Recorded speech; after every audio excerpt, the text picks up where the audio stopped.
What is going on, maniacs and bookworms alike? Welcome to another episode of Media Fiend Book Club. I am your amazing host, Media Fiend. And in this week's episode, we are diving back to the 90s in a nostalgia episode. And we're going to be talking about Goosebumps.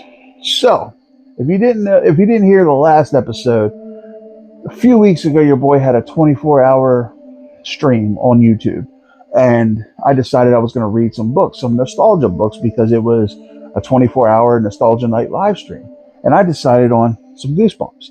And so I'm going to break down these three books in the order I read them and let you guys know my thoughts on them and where we went. So, all right, the first one I dove into was The Haunted Mask. And this one, it says, "How ugly is Carly Beth's Halloween mask? It is so ugly that it almost scared her little brother to death. So terrifying that her friends are totally freaked out by it. It's the best Halloween mask ever. It's everything Carly Beth hoped it would be and more. Maybe too much more, because Halloween is almost over and Carly Beth is still wearing that special mask." All right, so what can I say about The Haunted Mask? This was a fun little dive back into nostalgia, back to the 90s when your boy was in elementary school. This book is about this girl, Carly Beth, who is such a scaredy cat. She's afraid of her own shadow, and her friends take advantage of that by always playing mean jokes to get her to scream. And so on Halloween night, she's finally had it. She said, "I'm going to get a mask, and I'm going to scare everybody." So she goes to this shop, and she finds this mask. And at first, the guy didn't want to sell it to her. He's like, no. But she, continues to go at him, and then he finally just caves and sells it to her. But when she puts on the mask, it feels like real skin. And it basically attaches itself to her. And so throughout the night, she's just being someone she normally isn't. And she's really angry, and like the mask is controlling her. Well, at the end of the night, when Halloween's over and she finally got her revenge on everybody, she goes to take the mask off, but she can't find the line between the mask and her skin. The mask had become a part of her. And so she has to find a way to remove the mask before it's too late. And this book right here brought back so many feels of back when I was in elementary school. Every month, the original 62, every month a new book would come out, and you would go to Kmart or Walmart or wherever, or your local bookstore, and you would beg your parents to get you the next book. And this right here, like I said, it was a trip down memory lane. If I have to give this one a rating, this is going to be a 4-star. This is a 4-star book right here. Definitely recommend. If you're a nostalgia person like me, you love Goosebumps, check it out. Is this an original? No, this isn't original. This is a re-release, but still, it's the same book. It's just smaller, and it's still a good book. So the next one I dove into on Nostalgia Night was Welcome to Dead House. And this was, Amanda and Josh think the old house they have just moved into is weird, spooky, possibly haunted. And the town of Dark Falls is pretty strange too, but their parents don't believe them. You'll get used to it, they say. Go and make some new friends. So Amanda and Josh do, but these new friends are not exactly what their parents had in mind, because they want to be friends forever. So this one right here, again, another trip down nostalgia lane about these two kids, Josh and Amanda. They move into this new house that was gifted to them by their uncle, a great uncle who passed away. And so they moved to this town of Dark Falls, and it just seems weird. Like, it seems dark, Trees are overgrowing over the sun, and it's always gloomy. And the new house is huge. And she sees this little boy in her house. And she asks the retail agent, if it's haunted, and he, goes on the spiel, no. So they're living in this house. And then they meet these kids, and these kids seem a little weird, seem a little off. And so they befriend them. They play baseball with them and everything. And then one day their dog goes missing. He was chained to the fence, and it goes missing. So they decide they think they know where the dog's at. So one night around midnight, while their parents at a party, they go look for this dog, and the dog leads them to a graveyard. And that's when a lot of craziness starts to happen. So I'm not going to get into detail, but if you like spooky stories, this is a good book. This is a nostalgic, spooky story. R.L. Stine was the master of spooky. He was our childhood, and this one was a good one. I think this one was actually the first one of the series. So if you definitely like old nostalgic spookiness, definitely check out Welcome to Dead House. I loved it. This book took me back again to book fairs and just,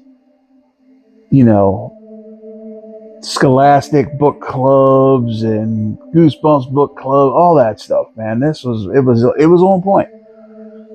And then finally, the last read of Nostalgia Night, I decided to go with A Night in Terror Tower. And this one says, Sue and her brother Eddie are visiting London when they run into a little problem. They can't find their tour group. Still, there's no reason to panic because there's no way their tour guide would just leave them all alone in a gloomy old prison tower.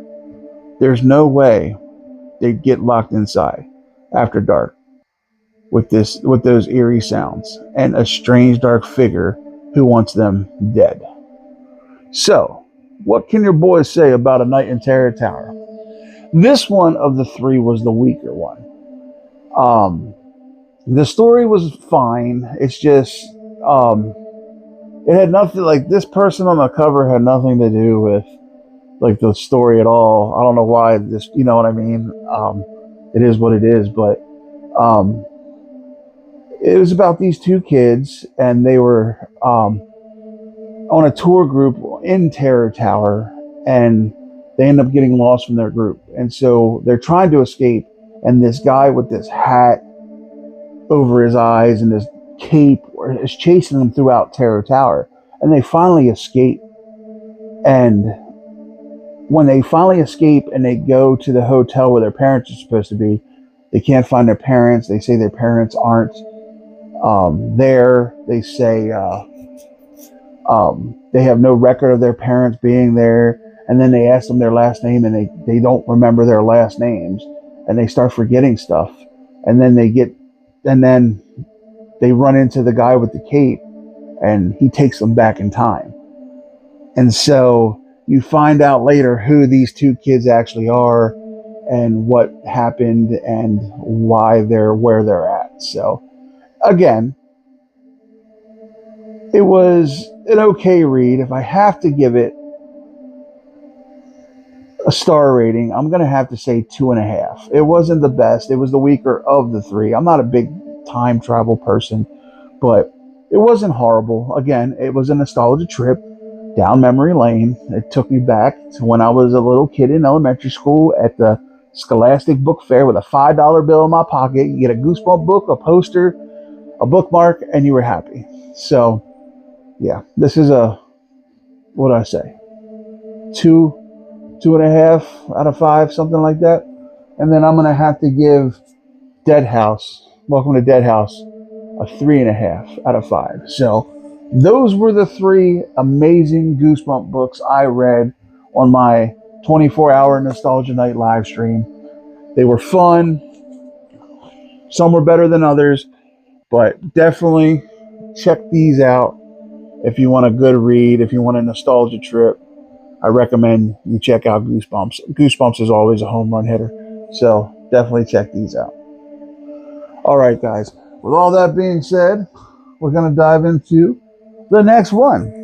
And I decided we're going to go to around the world in our next read. And the next read, I decided we're going to dive into Jeremy Bates's Suicide Forest.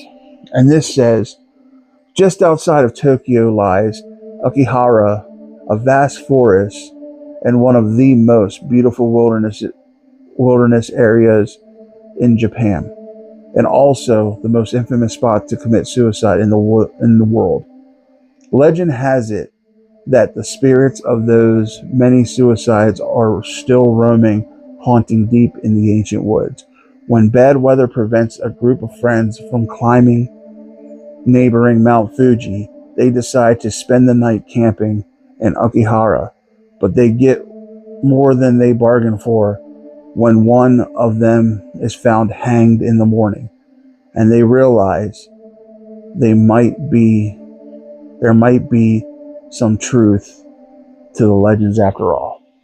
That sounds pretty decent, so I'm excited to dive into this. Suicide Forest by Jeremy Bates. All right, guys.